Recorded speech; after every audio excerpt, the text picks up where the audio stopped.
Hello students, welcome back to learn English by Tabassum. और आज की इस वीडियो में हम 10th सीबीएसई इंग्लिश का नेक्स्ट लेसन करने वाले हैं, जिसका नाम है द सरमन एट बनारस। इससे प्रीवियस वीडियोस में हमने इससे प्रीवियस चैप्टर्स डिस्कस किए हैं। अगर आपने वो वीडियोस नहीं देखी हैं तो आप उनको भी देख सकते हैं, लिंक डिस्क्रिप्शन बॉक्स में मिल जाएंगे। तो आप अपने इसी तरीके से हर एक चैप्टर के नोट्स बना सकते हैं और उनकी डिटेल एक्सप्लेनेशन को भी समझ सकते हैं।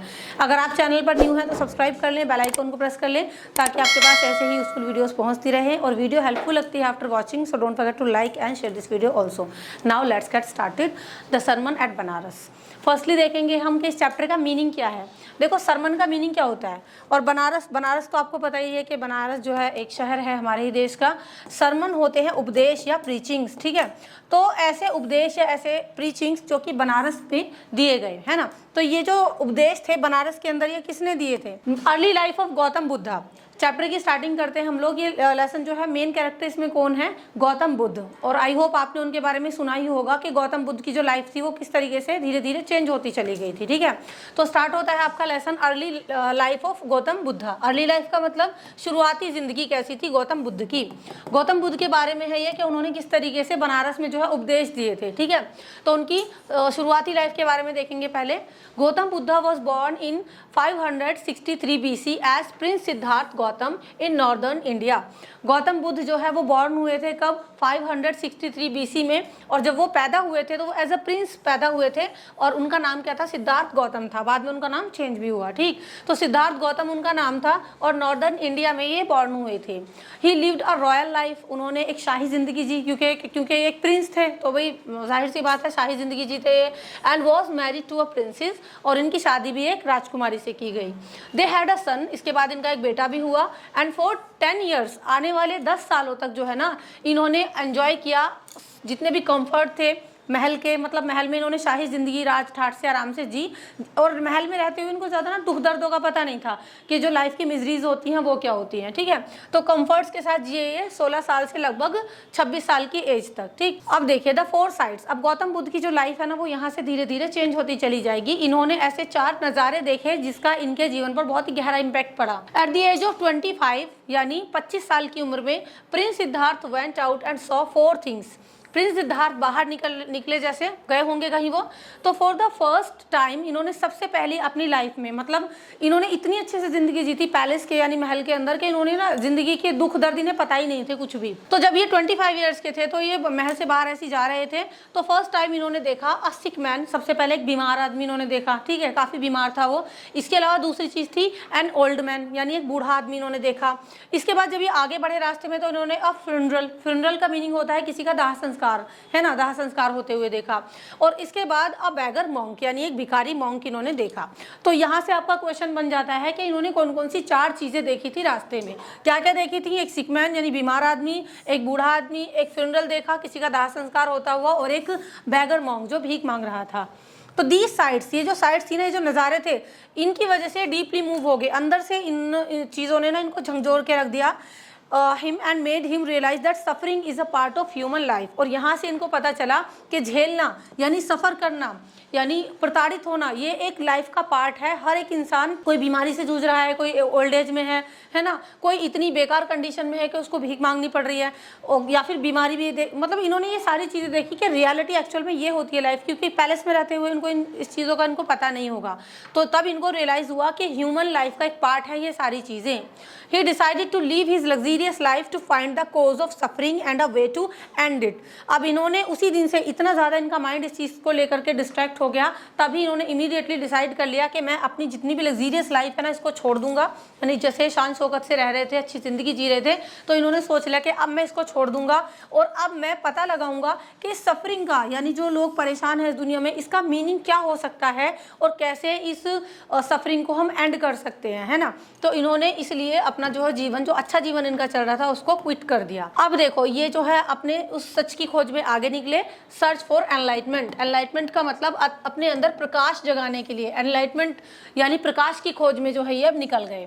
Siddharth wandered for 7 years in search of truth.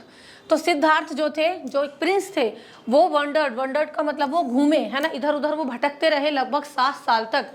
क्या? सत्य की खोज में, एनलाइटमेंट की खोज में, ट्रुथ की खोज में। Finally he sat under a people tree and meditated deeply. और फाइनली वो एक पीपल के पेड़ के नीचे जाकर के बैठ गए और वहाँ पर इन्होंने मेडिटेशन किया, ध्यान लगाया deeply.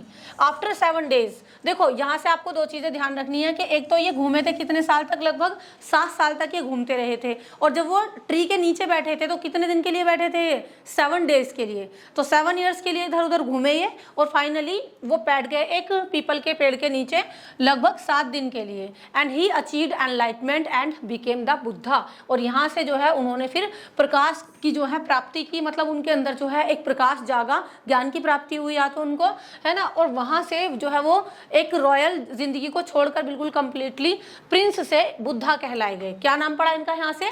Buddha, the enlightened one, है ना। बुद्धा एक ऐसी शख्सियत जो कि एनलाइट होके जो है निकली थी। The tree was named the Bodhi tree. और यहाँ से जिस पेड़ के नीचे बैठे थे ना, वहाँ से इस पेड़ का नाम क्या पड़ गया तब से? बोधि ट्री, बोधि पेड़। द ट्री ऑफ विजडम, यानी एक ऐसा ट्री था जो विजडम देता था, उस पेड़ का नाम पड़ा the tree of wisdom, Bodhi tree. ठीक, चलिए। The first sermon at Banaras. अब जैसे कि आपके लेसन का नाम है द सरमन एट बनारस, तो सरमन का मीनिंग क्या है मैंने आपको बताया? उपदेश देना, भाषण देना, प्रीचिंग्स करना। तो पहला उपदेश इन्होंने जो है वो बनारस में ही दिया था। यानी जब इनके अंदर प्रकाश की प्राप्ति हुई इनको, तो इन्होंने वहाँ पेड़ के नीचे बैठ के लोगों को वही ज्ञान बांटा जो इनके अंदर जागा था। After enlightenment Buddha gave his first sermon at Banaras, यानी वाराणसी। तो बनारस को क्या बोला जाता है? वाराणसी भी बनारस को ही कहा जाता है, ठीक है। तो एनलाइटमेंट यानी प्रकाश की प्राप्ति के बाद बुद्धा जो है उन्होंने अपना पहला सरमन दिया था बनारस में, जिसको वाराणसी भी हम कहते हैं। और बनारस ऐसी एक हॉली सिटी है ना। ये एक जो है पवित्र शहर माना जाता है जो कि गंगा नदी के किनारे है। In this sermon he explain the truth about human suffering through the story of Kisa Gotami. अपने इस सरमन में, इस जो है उपदेश में उन्होंने एक्सप्लेन किया कि जो इंसान की ज़िंदगी की सफरिंग होती हैं, जो वो झेलता है, जो दुख परेशानियां उसकी होती हैं ना, तो उनको उन्होंने पहला सरमन किस रिगार्डिंग दिया? वो दिया किस्सा गौतमी का, एक किस्सा उन्होंने सुनाया। अब किस्सा गौतमी कौन थी? किस्सा गौतमी एक जो है महिला थी जिसका बेटा किसी वजह से मर गया था, ठीक है। तो जो सरमन इन्होंने दिया था ना, उस सरमन को एक्सप्लेन करने के लिए, लोगों के अंदर सफरिंग्स को समझाने के लिए इन्होंने किस्सा गौतमी का एक कहानी सुनाई थी, ठीक है, लोगों को वहाँ बैठ के पेड़ के नीचे। आगे है आपका स्टोरी ऑफ किस्सा गौतमी। यहाँ से आपका क्वेश्चन बनता है, आपको ये पता होनी चाहिए कि स्टोरी ऑफ किस्सा गौतमी क्या है, ठीक। अगर इतना भी आप याद कर लेते हो ना तो आपका काम बन जाएगा। किस्सा गौतमी की कहानी क्या है? आप देखो, किस्सा गौतमी की कहानी ये अपने सरमन में सुना रहे हैं लोगों को, है ना। Kisa Gautami's only son died and she was filled with grief. Kisa Gautami का अकेला इकलौता बेटा था जो कि किसी वजह से मर गया और वो बहुत ही दुख दर्द में थी, उस वक्त बहुत परेशानी में थी वो। She went from house to house asking for medicine to bring her child back to life. अब उनका ना दिमाग शायद कुछ ऐसा हो गया होगा कि वो डोर टू डोर गई, घर घर गई, और वो हर तरीके से बस ये चाहती थी कि कोई मेरे बेटे को जो है फिर से जिंदा कर दे। तो वो डोर टू डोर गई ताकि उनकी जो है बेटे की लाइफ को वापस से ला सके। People thought she had lost her senses. लोगों को लगा कि मतलब इनका दिमागी संतुलन खराब हो गया है। लॉस्ट हर सेंसेस का मतलब वो अपने आप में नहीं है। One man advise her to go to the Buddha for help. और एक आदमी ने उनको एडवाइस किया कि आप एक काम करो, बुद्धा के पास जाओ, वो आपकी हेल्प करेंगे, ठीक। The mustard seed lesson. अब देखिए, गौतम बुद्ध ने, मतलब बुद्धा जो थे, उन्होंने किस्सा गौतमी को किस तरीके से जीवन की सच्चाई से रूबरू कराया। मस्टर्ड सीड होती है जो आपके सरसों होते हैं ना, सरसों के बीज, उनको कहा जाता है मस्टर्ड सीड। उससे एक लेसन उन्होंने सिखाया उसको। The Buddha told Kisa Gotami to bring a handful of mustard seeds from a house where no one had ever died.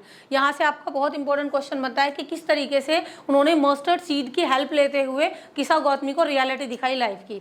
तो बुद्धा ने उससे कहा किस्सा गौतमी से कि तुम एक काम करो, तुम अपने बेटे की लाइफ वापस चाहिए ना, एक काम करो, तुम किसी एक ऐसे घर जाओ जहाँ पे अब तक किसी की भी कभी मौत ना हुई हो, और वहाँ से एक मुट्ठी भर के तुम जो है सरसों के बीज लेकर के आना, ठीक। तो ये उन्होंने तरीका बताया कि फिर मैं तुम्हें बताऊंगा तुम्हारा बेटा कैसे बच सकता है।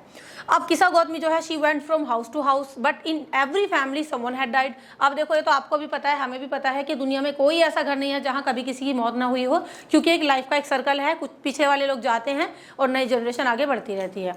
अब किस्सा गौतमी जो है बस इसी चीज़ को ध्यान में रखते हुए हर एक घर गई, लेकिन उन्हें कोई ऐसी फैमिली नहीं मिली जहाँ पर कभी किसी की मौत ना हुई हो। She realize that death happens to everyone, it is a natural part of life. और तब जाके उन्होंने रियलाइज़ किया कि डेथ जो है वो हर किसी के लिए है, मौत मतलब सभी के लिए है, सभी को आनी है, किसी को जल्दी किसी को देर सवेर, क्योंकि ये नेचुरल पार्ट ऑफ लाइफ है। तो यहाँ से उनको फिर ये चीज़ समझ में आ गई। किसा गौतमीज रियलाइजेशन, तो किसा गौतमी की जो रियलाइजेशन थी वो किस तरीके से थी। Tired and sad Kisa Gotami sat beside the road watching the city lights. अब किसा गौतमी क्योंकि घर घर जाकर के थक गई थी, वो बहुत टायर्ड हो गई, थकी हुई थी, सैड थी, तो किसा गौतमी एक रोड के सड़क के किनारे जाकर के बैठ गई और वहां बैठकर वो शहर में जलती हुई टिमटिमाती हुई लाइटों को देख रही थी। As they flickered and went out she thought about how human lifes are like these lights, bright for a while and then gone. देखो यहाँ से उन्होंने क्या समझा किसा गौतमी ने, यहाँ से भी आप नोट डाउन कर सकते हैं कि ये पार्ट भी अगर आप अपने शॉर्ट क्वेश्चन में लिख देंगे आपको मार्क्स मिल जाएंगे अच्छे खासे, ठीक। तो वो जब लाइट देख रही थी ना शहर की, कि कुछ लाइट जल रही हैं, कुछ बुझ रही हैं, कुछ ऐसा हो रहा है, फ्लिकरिंग हो रही है, जब लाइट फ्लिकर्ड हो रही थी तो वो किसा गौतमी को ये चीज़ समझ में आई कि किस तरीके से जो इंसान की ज़िंदगी है ना वो भी इन लाइट्स की तरह ही है ना। Bring for a while and then gone, थोड़ी दिन के लिए हमारी ज़िंदगी हमें मिलती है, हमें लगता है बहुत लंबी ज़िंदगी है, लेकिन पता ही नहीं चलता, पलक झपकती हमारी जो है एज बढ़ती जाती है और उसके बाद हम दुनिया में आते हैं और ऐसे ही फिर चले जाते हैं। तो उन्होंने सोचा कि जैसे कि लाइट फ्लिकर कर रही है ना, ऐसी जल रही है, बुझ रही हैं, ऐसे ही इंसान की ज़िंदगी है, पल में आती है हमारी लाइफ और फिर चली जाती है वापस। She understood that her grief was selfish and death is universal. वहाँ से वो समझी कि मेरा जो दुख है, ग्रीफ है मेरी जो, वो बहुत सेल्फिश है, यानी मैं स्वार्थी हो गई हूँ, अपने बेटे के अपने बारे में सोच रही हूँ बस, जबकि डेथ जो है वो यूनिवर्सल है, वो सभी को आनी है।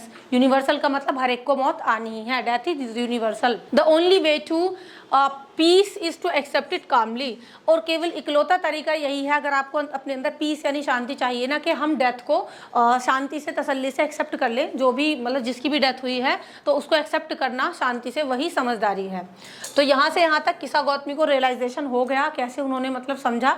पहला किस्सा तो वही कि बुद्धा ने उनसे कहा कि मस्टर्ड सीड लेकर गया हो, एक हैंडफुल का मतलब मुट्ठी भर के, और दूसरा कि जब उन्होंने लाइट्स की फ्लिकरिंग देखी तो तब उनका मतलब और ज़्यादा उनको ये चीज़ समझ में आ गई। Buddhas teaching on death and suffering. अब देखिए इसके बाद गौतम बुद्ध जो थे उन्होंने भी टीचिंग किया जिंदगी और मौत को लेकर के, या फिर सफरिंग को लेकर, जो ह्यूमन सफरिंग्स है, जो इंसान झेलता है लाइफ में। Life is full of sorrow and pain and death is certain. जो हमारी जिंदगी है ना वो दुखों से तकलीफों से भरी हुई है, और सर्टेन यानी डेथ क्या है, अंत क्या है, हर किसी का मृत्यु हुई है। No one can escape death whether young और ओल्ड, रिच और पुअर, वाइज और फूलिश। कोई भी इंसान डेथ से एस्केप नहीं कर सकता। एस्केप का मतलब भाग नहीं सकता, अपनी मौत से कोई भी नहीं भाग सकता, चाहे वो इंसान यंग हो या ओल्ड हो, रिच हो या पुअर हो, वाइज यानी समझदार हो या फूलिश यानी बेवकूफ़ हो। Weeping and grieving do not bring back the dead, they only increase one's own suffering. रोना, वीपिंग का मतलब रोना, और ग्रीविंग का मतलब बहुत ज़्यादा मतलब दुख में चले जाना। तो रोना, चिल्लाना, दुख दर्द, ये किसी इंसान को वापस नहीं ला सकते जो इंसान मर चुका है। इससे केवल इंसान की जो है सफरिंग यानी पीड़ा जो है वो और बढ़ती रहती है। रोते रहो तो आपकी जो खुद का दुख है वो बढ़ता ही चला जाएगा, क्योंकि जो चला गया वो वापस नहीं आ सकता, ठीक। The wise accept the truth and do not grieves over what is natural. जो समझदार इंसान होता है ना वो इस चीज़ को नेचुरली एक्सेप्ट कर लेता है, और वो हद से ज़्यादा जो है दुख नहीं मनाता, क्योंकि जो डेथ है वो नेचुरल है। To find peace one must remove the arrow of grief and selfishness. अगर आपको सच्ची शांति चाहिए तो हर इंसान को जो है ना इस दुख दर्द को और अपने स्वार्थीपन को, कि बस अपने बारे में सोचना, जो मेरा चला गया है वो वापस कैसे आए, है ना, तो इस चीज़ को इंसान को छोड़ना होगा पीछे, अगर आपको एक्चुअल में शांति चाहिए। When sorrow ends peace and enlightenment begin. और इस तरीके से जब आपका दुख दर्द खत्म हो जाता है, आप सोच लेते हो, एक्सेप्ट कर लेते हो ना कि हाँ जो होना था वो हो गया, जब आपका दुख खत्म हो जाता है तो आपके मन में एक सच्चा प्रकाश जागता है और आपको एक अंदर से शांति मिल जाती है, और इसकी शुरुआत हो जाती है। तो मैसेज ऑफ द सरमन। अब देखिए सरमन का मैसेज क्या था लास्ट में। The main message of the sermon at Banaras, यानी इस लेसन का जो मेन मैसेज है सरमन एट बनारस लेसन का, वो ये है कि death is a natural law of life. यानी जो डेथ है वो नेचुरल लॉ है लाइफ का, हमारी ज़िंदगी का, ठीक। Everyone who is born must die one day. हर कोई जो आया है उसे एक न एक दिन जाना पड़ेगा।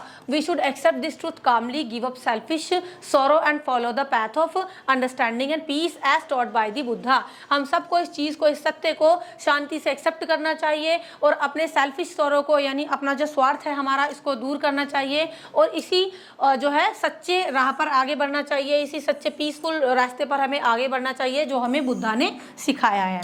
सो ये हमारे इस पूरे लेसन का मैसेज है या फिर पूरे लेसन का जो है कंक्लूजन है। आई होप आपको ये पूरा लेसन अच्छे से समझ में आ गया होगा। If you like this video so don't forget to like, share, comment and subscribe. And for this PDF you can also join our Telegram channel, जिसका लिंक डिस्क्रिप्शन बॉक्स में है। ठीक, प्रीवियस चैप्टर्स के लिंक भी description box में दिए हुए हैं। और अगर आपको 10th क्लास की हिंदी या फिर अदर सब्जेक्ट्स या मैथ्स, साइंस जो भी आपको पढ़ना है वो सब चीज़ें आपको हमारे दूसरे चैनल पर मिल जाएंगी, जिसका नाम है PSC फॉर CBSC। उसका लिंक भी डिस्क्रिप्शन बॉक्स में है। आपको ये वीडियो कैसी लगी एक बार कमेंट सेक्शन में जरूर बताइएगा, और अगर समझ में आई हो तो लाइक कर देना। चलिए नेक्स्ट वीडियो मिलते हैं। Till then be a learner and learn English. Thank you and good bye.